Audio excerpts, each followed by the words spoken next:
I'm Danger Holm and this is the world's lightest full suspension e-mountain bike, a brand new Scott Lumen E-Ride 900 SL.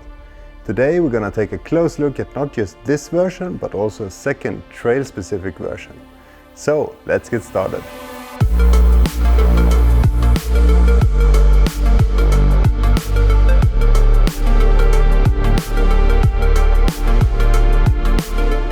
We might as well start with the biggest topic, weight. The bike you see here weighs from 12.85 kilos, including pedal, depending on the setup. And you might ask, why would you need such a light bike if you got assistance anyway? But the goal is of course to make it feel just like your regular bike, but with all the fun thanks to the TQ system. So that was of course a big challenge to make it happen while keeping things durable enough. And that is also why I have two versions of the bike. So there's this super light cross-country specific version and also a trail specific version, more to the down-country style of riding. A big reason as how I could achieve such a low weight is of course the new Scott Lumen chassis.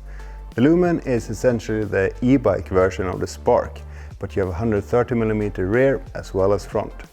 The frame is incredibly light, just above 2 kilos, so that helps a lot, and you still have the good proven geometry from the Spark, so it's going to be a good ride as well. As you can see, I've stripped the paint from this frame, which saved around 150 grams, but other than that it's completely stock. The Lumen shares quite a few features with the Spark, such as the integrated rear shock, which gives super clean looks, and also nice little features like, for example, the headset cups, which can be easily rotated to change the headset angle in a minute. And while we're up here, we might as well take a closer look at the cockpit as well. The handlebar on this version of the bike is a super light one from Spanish brand Darimo. It weighs in at 174 grams for the entire combo, but what's really cool is that if you, for example, want the strongest possible, they will custom make that for you. And equally the lightest version if that's what you're after. So really cool with someone offering that kind of personal customization. The headset has also seen quite a bit of tuning. The cups are the standard Syncros ones, but the bearings differ. So at the bottom you find a super light, extra light version, and at the top is a really interesting product. It's the Ceramic Speed SLT bearings, with SLT standing for solid lubrication technology. What that means is that there's no traditional grease inside the bearing, but instead it's a plastic polymer, so you can't really get any water or dirt in, and they will essentially last you forever.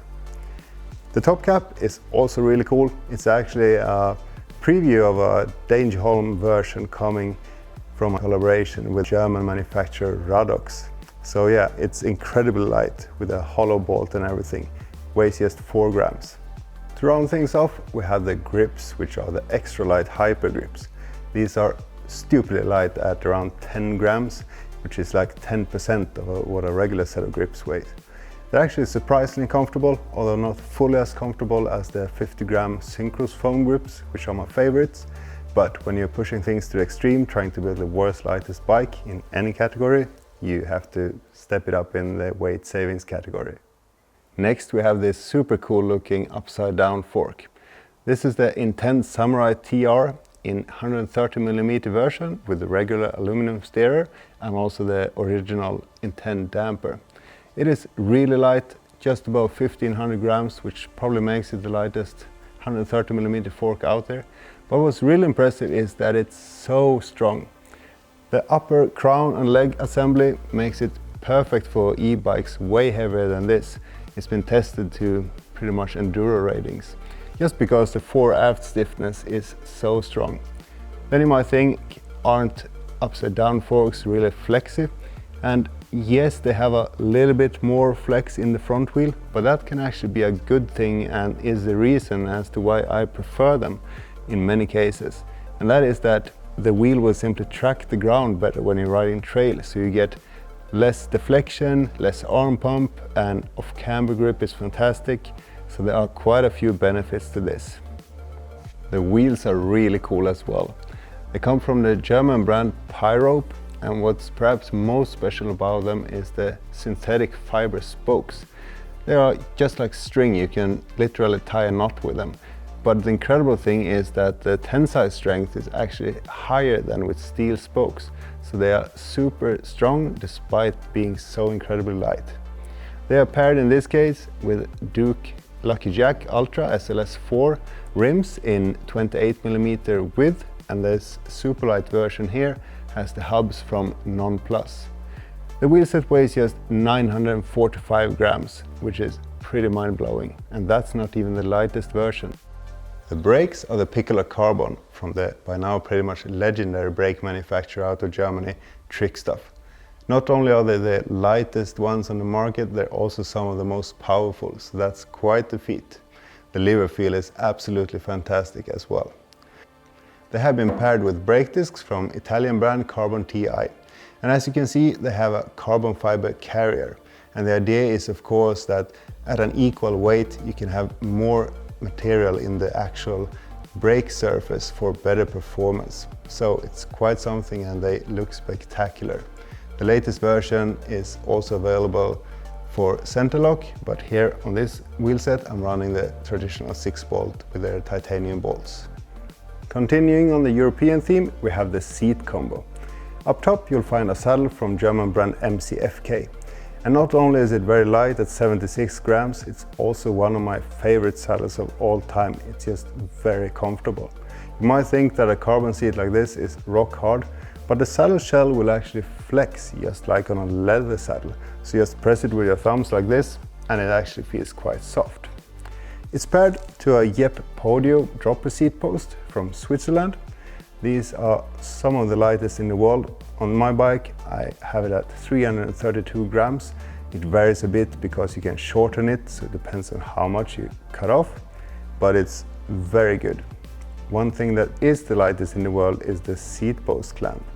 It's from Darimo, it's called Sub 4, and that's because it weighs just 3.9 grams, which is just mind-blowing.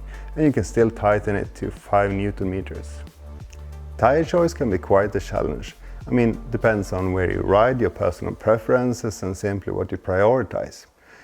When trying to build a super light version here, I of course needed something lightweight, but also that actually rides quite well.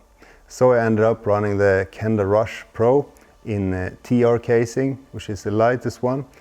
They weigh around 620 grams, which is really good, but they still offer a really good thread pattern and should ride very well. Of course, the total weight will also depend on how you set them up. Right back from Eurobike as I am now, I actually had the bike set up with tubes from Revolup. These are not your traditional tubes, they weigh just 40-45 grams, and that brings the weight of the bike to 12.85 kilos. But if I set them up tubeless, you end up at around 12.90 kilos. Okay, now we arrive at the heart of the bike, the TQ HBR 50 system. The TQ system is quite incredible. It's very lightweight, it's very silent, it still puts out 50 Newton, and also it comes with a 360 watt-hour built-in battery. And the battery is a place where we managed to save quite a bit of weight. As research and development, TQ actually made a custom carbon fiber casing for the battery just for this project. It saves a whopping 207 grams, so it's quite noticeable. Another place where we managed to save quite a bit of weight is the drive unit itself. We partnered up with Ceramic Speed, who provided prototype bearings for the drive unit. That saved about 40 grams, and also it hopefully made the drive unit even more efficient than it already is. The drive unit mounting balls were made custom by Italian brand Meti, so they are hollow and titanium, which saved around 32 grams. So all in all, quite significant savings while keeping all the performance and all the benefits of the system. Quite beautiful crank arms in their 3K carbon fiber weave come from E13. They have been stripped to save a bit of weight, and they have been paired with Crank Brothers pedals, at least for this cross-country version, to keep things super light. The absolutely amazing looking chainring is a prototype from Garbaruk, and hopefully we will see this reach production because it looks just fantastic. The chain comes from PIC, matched to a 1044 11-speed cassette, and then things get quite interesting. The rear derailleur is actually a mix and match between red E-TAP parts to make it 11 speed and SRAM Explorer parts to make it wide range. It's not something that I generally recommend. It's not 100% flawless, but it definitely works sufficiently well enough to help keep things as efficient as possible, because I actually plan to pedal this bike even if the battery runs out, you know. We have the Ceramic Speed oversized pulley wheel system. Sure, it's marginal gains, but it does make the drivetrain a little bit more efficient. The shifter is a Cerebel twister with a SRAM blip box hidden inside the frame. And that's the world's lightest e-mountain bike, the 12.90 kilo super light cross-country version of Scott Lumen. But since this bike is quite the ripper, I also wanted to build a trail, or call it down country version of it. So give me a couple of minutes and I'll be back to show you version 2.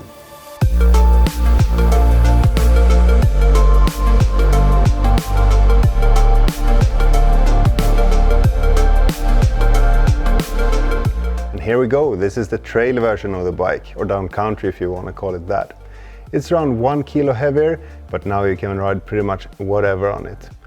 The weight is more specifically around 13.9 to 14.05 kilos, depending on tire setup, which is still extremely light considering that it's actually an e-bike. Let's have a closer look at the changes in the spec. Up top, we have a Fox Transfer SL 150mm dropper post, because of course you want some more travel for the down country stuff. As for pedals, the bike is now equipped with Expedo Baldwin pedals. These offer a quite significant platform considering the relatively low weight, but I could also run the Crank Brothers Mallet E with titanium axles at the same weight. So either way, you're covered. But the biggest change is the wheel set. These are the Syncro Silvertone SL wheels, which are 30mm inner width and a full carbon construction. What's amazing is the way these are produced. They have carbon fiber strands going continuously all the way from one end of the rim all the way to the other. It's molded in a single step, and then the hub shell is inserted and bonded into place. This makes them into extremely lightweight and responsive wheels, but also surprisingly strong. So while you most likely see these being raced on cross-country courses, they can handle a lot of tough riding as well. As for tires, I have two options. Either the Schwalbe Wicked Will, which you see here, and let's face it, they look amazing with the skin wall color. I also have the slightly lighter Kenda Karma Pro in SCT casing. So these are really tough, but a little bit lighter, which brings the weight closer to 13.9 kilos for the complete bike. And the final change is the cockpit, because for trail and down country riding, you might want a little bit more rise and a little bit more width. So this features a super light, extra light hyper stem in 60mm and a 760mm wide low riser from MCFK. So that gives you a bit more control. I actually forgot to mention two details in the last round. Up front, we have a little bit of tuning for the fork. The cable guides are actually made of carbon fiber from Hop Carbon Parts in Germany. In the same spirit, we have the bottle cage from Carbon Works. This thing is just insane. It weighs around 9 grams, including the screws. And that's it, the world's lightest full suspension e-mountain bike, my new Scott Lumen E-Ride 900 SL. With two versions, 12.9 kilos or 14 kilo trail version. You probably have a favorite. Let me know which one in the comments. Well, I must say that this one sure looks the best, but I will love to try the 12.9 kilo version, just see how it rides. Any questions? Just let me know in the comment section, and thanks for watching.